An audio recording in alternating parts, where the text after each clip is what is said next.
What an amazing, freakish year it has been. Now, I know you remember the last 2 years. Do you remember that it has been 2 winters since we could comfortably congregate, connect, and communicate with one another? In other words, it pretty much sucked. Reflecting on the past 2 years, I have seen so many changes, not just in myself, but in the dating landscape of the women and heart-centered men in the world. There's been fear, there's been confusion and uncertainty, and it's caused a lot of people to give up. So I want to know, did you give up? Because for me personally, it was the route I chose. If you're like me, you chose to be sequestered in your home because of all the mass confusion about COVID. Now, yeah, it's a result of the pandemic because sure, it's a lot safer to stay inside. But have you taken it too far? Because I certainly have. Personally, I do blame the pandemic for becoming or going from an extrovert to an introvert. As a dating coach, I am so grateful that I get to work from home. I'm lucky that I can help people who live as close to me as the Upper West Side and as far away as California. And as a single woman in what I consider the greatest city in the world, I've stayed inside just way too long.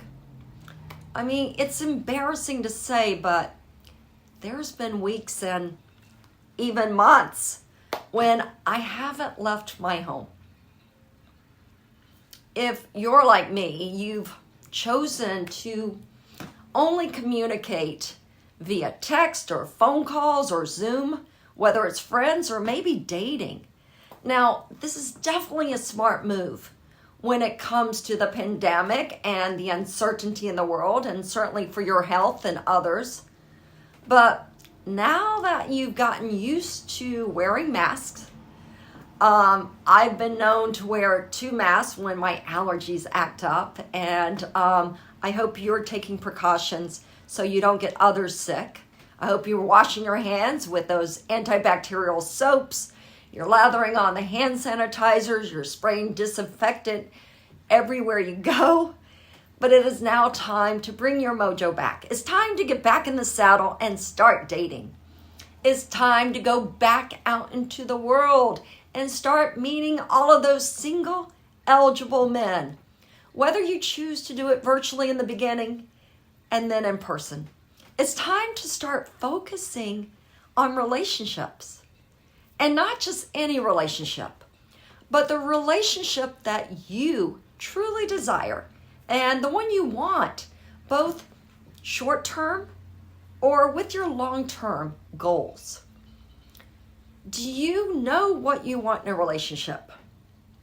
Because if you were to meet the man of your dreams, what would dating look like with this particular man? Have you made space in your life for him? How often would the 2 of you go out? And what would you do together when you do go out? Do you want to have dinner with just the 2 of you when you're in a relationship? Or maybe with your friends or your family? Do you prefer your relation to be one in which roles are clearly defined, masculine or feminine energy? Or do you prefer a relationship in which you 2 are both completely equals? These are important questions. Do you prefer to be the one who makes all the decisions and does all the planning? Or do you want him to? What lights you up? Do you want to plan together? And what happens when the 2 of you disagree? Are you the one who always has to be right?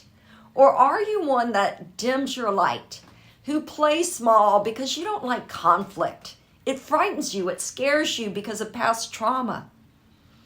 Are you always the agreeable one? And why is that?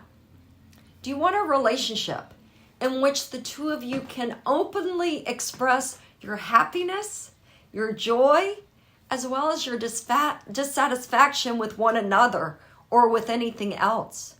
Do you need to try to always convince the other person that you're right? Or can you openly disagree with the focus being on understanding his point of view, with the focus being getting back to love and doing it with compassion and openness? How much time do the two of you want to spend together? Are you the kind of person who needs to spend every waking hour together, text 3, 5, 10 times a day? Or do you prefer to communicate only when you're making plans? Maybe seeing each other only on the weekends because you've got other obligations, be it family, be it children or elderly parents. Do you prefer to put the focus on your career or maybe something else that's come up? And do you want someone who is passionate about their career or their family, their life, their whatever they're into? Do you want someone who puts family first? There are so many questions that it's important to ask yourself before you get in a relationship. It's so important for you to know yourself, know what type of relationship you want. What's the direction you want it to go into?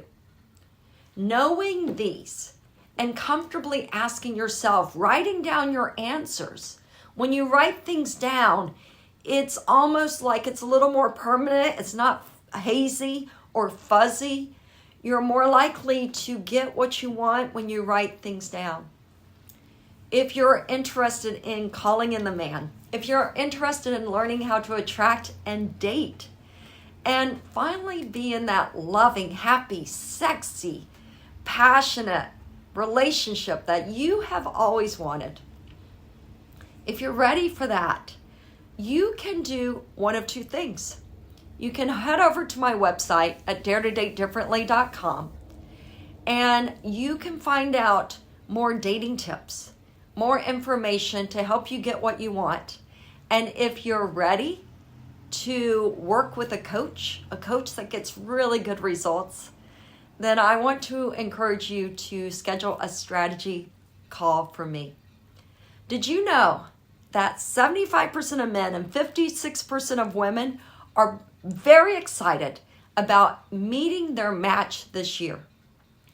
85% of people in the age group of 30 and above are planning to get married and settle down.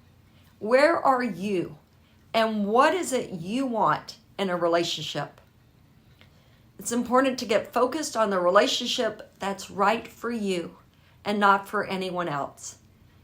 Let's start a clean slate and let's get you moving forward to getting what you've always desired.